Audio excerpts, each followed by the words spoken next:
강남에 있는 아파트보다도 더 많이 올라졌더라. 똑같이 양도 차익이 18억인데 5,800만 원으로 한 1,300만 원 정도 더 저렴합니다. 왜 그럴까요? 그런데 더 놀라운 거는 이렇게 옆집으로 이사 가기를 했을 때 가장 큰 장점이 있어요. 뭐냐면 어떻게 하면 양도소득세가 3배로 늘어날까요? 그것도 다주택자 이야기가 아니라 주택이 한 채 있는 사람들 이야기입니다. 이게 곧 시행될 수도 있어요. 그렇다면 어떤 준비를 해야 되는지. 아, 나는 집이 없으니까 내 이야기는 아니네? 아니요. 집 사셔야 될 거 아니에요. 집을 사는 대한민국 모든 사람에게 해당될 수 있어요.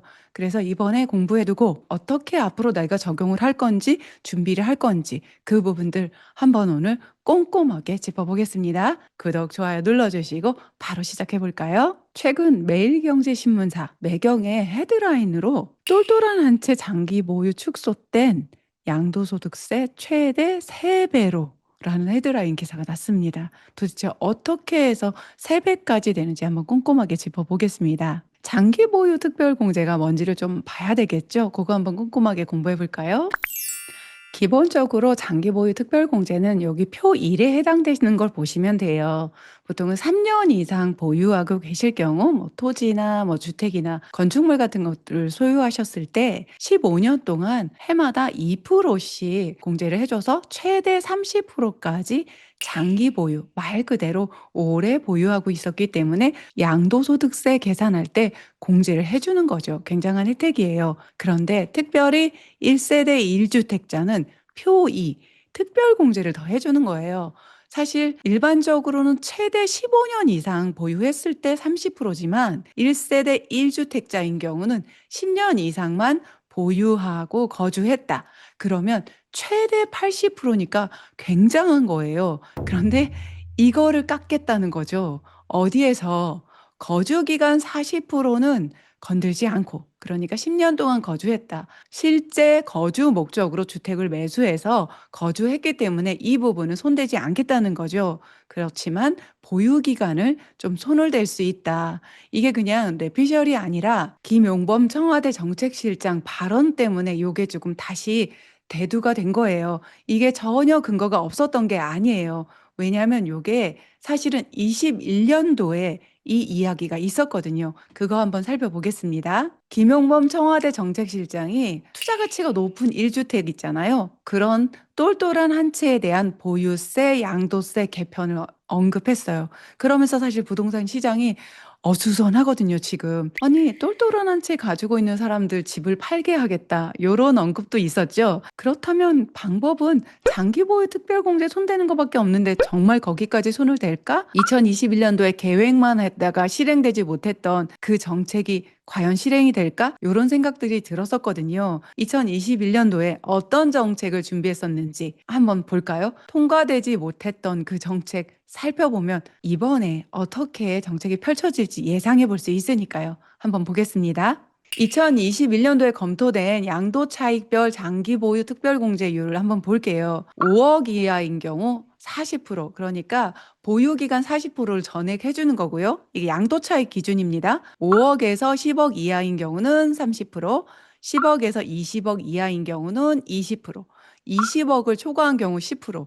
와, 그러면 양도차익이 20억이 넘어가면 30% 정도 공제율이 깎이는 거예요. 굉장한 거예요. 80% 정도 최대 받을 수 있었는데 50%밖에 못 받는 거죠. 사실 요게 21년도에 검토될 당시 고가주택 가지고 있는 사람들에게 양도세 중과 해당이 된다 해가지고 비판 여론이 좀 컸어요. 그래서 국회 통과가 되지 못했고 시행이 되지 않았습니다.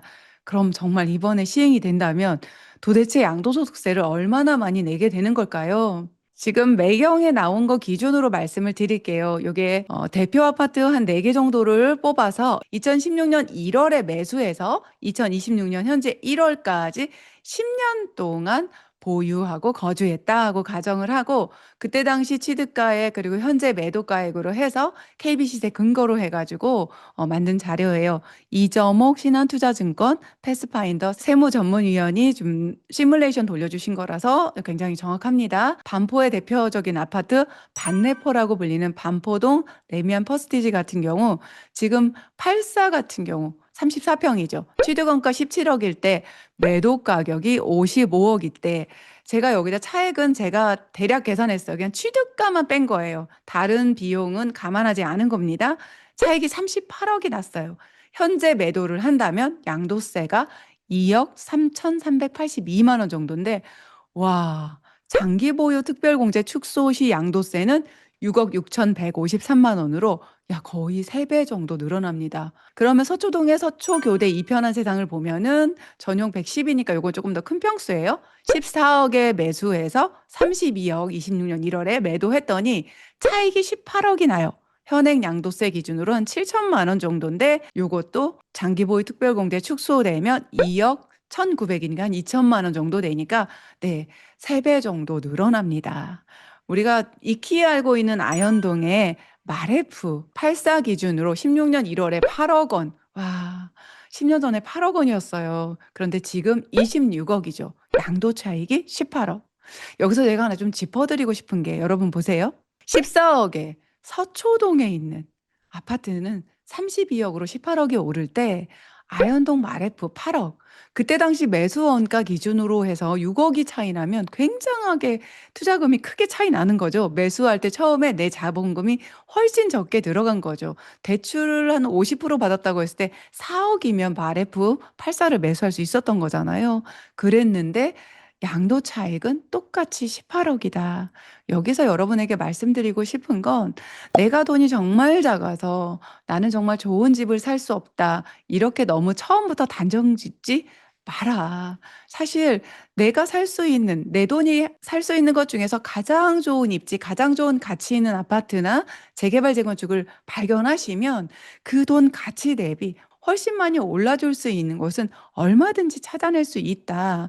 게다가 더 놀라운 건 뭐냐면 이 마레프에 같은 경우는 양도세를 보세요. 똑같이 양도 차익이 18억인데 5,800만 원으로 한 1,300만 원 정도 더 저렴합니다. 왜 그럴까요? 양도 차익이 똑같은데. 보시는 것처럼 마레프는 취득가격이 8억이에요. 12억까지는 네, 비과세죠. 12억 이상 되는 부분에 대해서만 네, 양도세 계산을 들어가기 때문에 이런 결과가 나오는 거예요. 장기보유 특별공제가 축소가 되더라도 9,800만 원 정도로 요거는 한 2배도 약간 안 되는 한 1.7배 정도로 늘어나게 됩니다. 도곡동에 있는 아카데미 스위트 요 기준을 한번 볼 때 12억의 취득가액인데 매도가액 24억으로 양도 차익이 12억. 강남에 있는 아파트보다도 더 많이 올라줬더라. 마레프가. 여기서 한 번 더 방금 제가 말씀드린 게 증명이 되죠. 내 돈이 갈 수 있는 가장 좋은 내 집 한 채. 그 똘똘한 아이가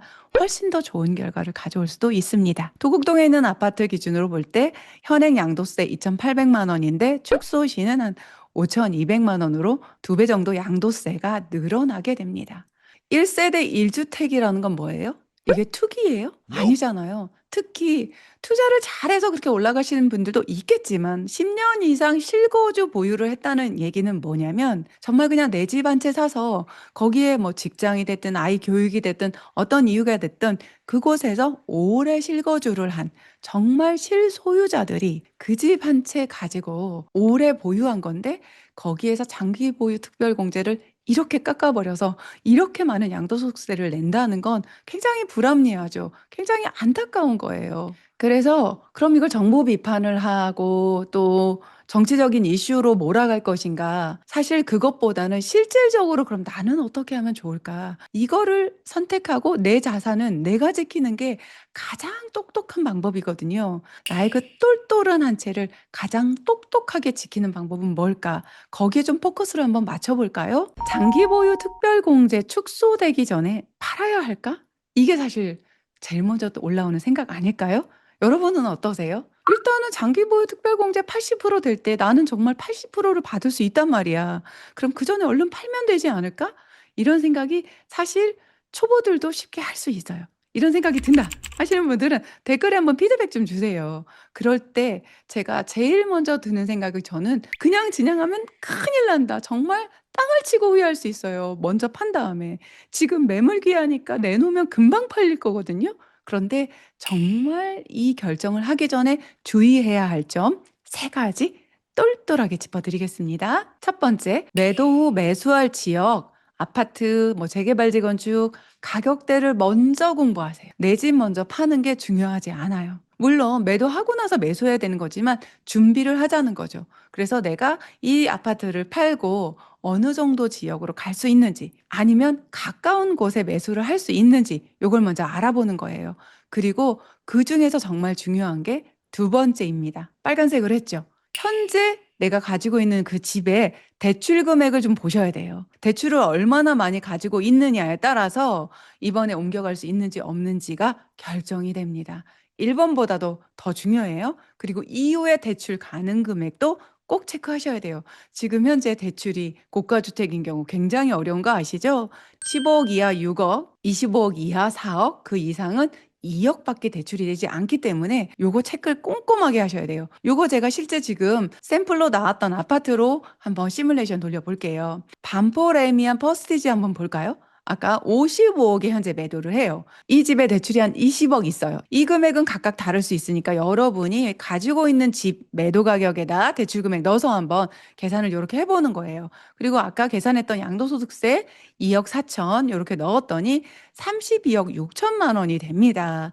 여기에 25억 이상의 아파트를 매수할 거니까 대출 얼마 추가로 받을 수 있어요? 2억밖에 못 받아요. 그럼 34억 6천만 원 정도, 취득세 뺀다고 하면 33억 정도, 요 정도에서 매수를 해야 된다. 그러면 반포에서 더 이상 집을 살 수 없는 상태가 돼버립니다. 그러니까 이 계산을 먼저 똑똑하게 해보셔야 돼요. 그래서 세 번째를 한번 보세요. 우리가 한 곳에서 오래 사신 분들, 거기서 아이들 다 키우신 분들 중에는 지금 현재 가지고 있는 집의 평수가 좀 클 수 있어요. 어느 정도 크냐? 40평대, 50평대, 60평대일 수 있어요. 물론 강남 쪽에 압구정 쪽은 여전히 압구정 현대 아파트 재건축되는 거는 큰 평수가 이후에도 큰 평수 받으면서 대한민국 자산 넘버 원이잖아요. 그런 경우는 큰 평수를 가져가는 게 의미가 있습니다. 그렇지만 큰 평수를 굳이 가져가는 게 큰 의미가 없을 경우 평수를 줄여서 가는 거 너무 좋습니다. 평수를 줄이면서 입지를 올라설 수도 있고, 아니면 평수를 줄이면서 비슷한 입지로 갈 수 있습니다. 그렇지만 이번에 저렇게 대출을 갚으면서 입지를 낮춰서 가는 건 안 됩니다. 제가 지금 말씀드리는 모든 기준은 내 자산이 조금 더 튼실하게 커가는 그것을 가르쳐 드리기 위한 거예요. 제가 예전 영상에서도 한번 말씀을 드렸었는데, 옆집으로 이사해라. 요 얘기는 말 그대로 바로 우리 집 옆집이 아니라 우리 같은 아파트 단지, 아니면 우리 동네, 아현 뉴타운 같은 경우는 내가 지금 마레프 산다면 최근 신축 아파트로 이사하는 방법도 있거든요. 요것도 한번 제가 시뮬레이션을 돌려봤어요. 마포 레미안 푸르지오 같은 경우 지금 아까 84 기준으로 26억이에요. 요걸 매도했다. 요게 만약에 대출이 한 5억 정도 있고 양도세 3천만 원 정도를 내면 내 손에 얼마 정도 떨어지냐면 21억 7천만 원 정도가 떨어져요. 그리고 25억 미만이니까 대출을 한 4억 정도 받을 수 있죠. 그러면 25억 7천만 원 정도가 투자금이 됩니다. 지금 물론 가만히 있으면 84 살 수 있어요. 그런데 이참에 조금 더 신축인 마프자로 25평으로 들어갈 수 있는 거죠. 그러면 최근 제가 시세 알아보니까 24억 정도가 최근 실거래가 최고가예요. 24억에 매수를 한다고 해도 대출 4억 정도로 충분하고 취득세 치르고도 약간 여유가 있는 정도예요. 요런 정도의 세팅 방법을 하면서, 아니 평수가 줄어들고 나쁜 거 아닌가? 이 모든 선택은 여러분이 하는 거예요. 제가 요렇게 옮겨가는 것에서 가장 큰 이슈는 우리가 뭐였어요, 아까? 네. 장기 보유 특별공제가 축소돼서 세금을 더 많이 낼 수도 있기 때문에 요걸 한번 해 보는 거잖아요. 그런데 더 놀라운 거는 이렇게 옆집으로 이사 가기를 했을 때 가장 큰 장점이 있어요. 뭐냐면 취득 원가를 재세팅하는 거죠. 아까는 취득 원가가 8억이었어요.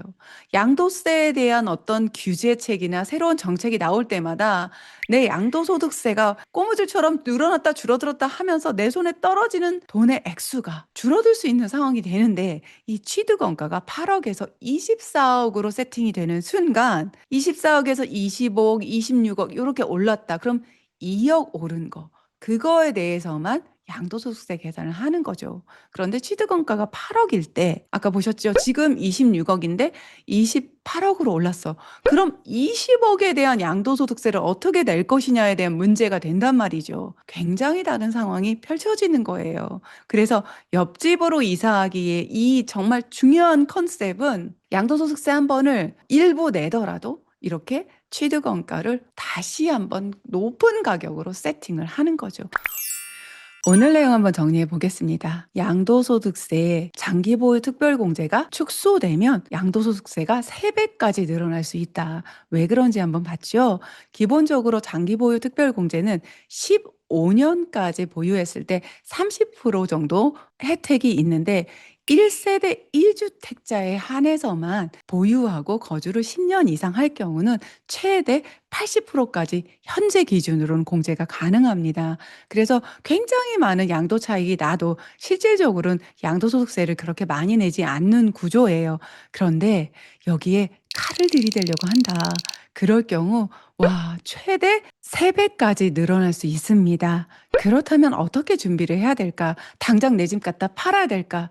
Nope. 아니에요. 그러시면 안 되고요.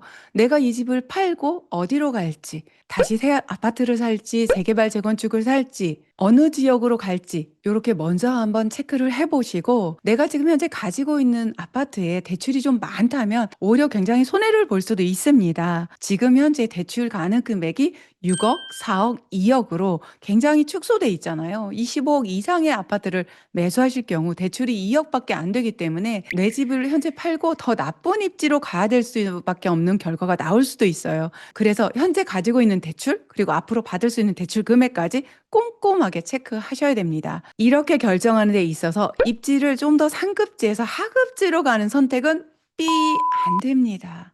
우리 자산을 좀 더 잘 지키자고 하는 거잖아요. 그래서 현재 입지를 조금 유지하면서 좀 큰 평수를 가지고 계셨던 분들 40평대, 50평대, 60평대 이제 아이들 다 자라서 더 큰 집이 필요 없다 싶을 때는 가까운 좋은 입지에 조금 더 작은 평수로 30평대나 20평대로 옮겨가는 것도 굉장히 좋다.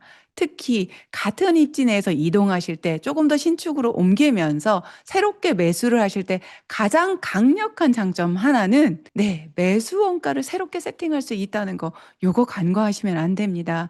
그럼 그 이후의 양도 차익에 대해서는 세금 분담이 확 줄어들어요. 장기 보유 특별공제 얼마를 깎던지 나는 그다지 큰 영향권 안에 들지 않게 되는 거죠. 요 순서 꼭 지켜가면서 체크하셔야 합니다. 어때요? 마지막 정리까지 깔끔하게. 네, 요렇게 최근에 일어나는 이슈를 내 집, 또 앞으로 내가 매수할 우리 집 자산에 어떻게 적용해야 되는지 제가 야무지게 정리해 드리니까 아시죠? 이 소식 최대한 빨리 받으시려면 구독, 좋아요 눌러주시고 알람 설정 잊지 마세요. 그래야 빠르게 소식 받을 수 있습니다.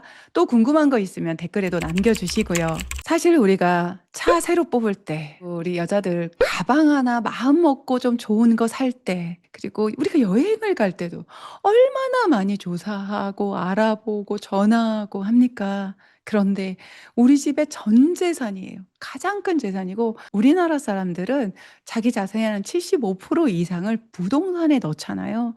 전세조차도 굉장히 큰 돈을 전세금으로 넣는 건데 이 부동산 어떻게 가볍게 결정할 수 있겠습니까? 그러니까 평소에 야무지게 똘똘하게 공부해야겠죠? 그 공부 2026년에도 저하고 함께하면 어떨까요?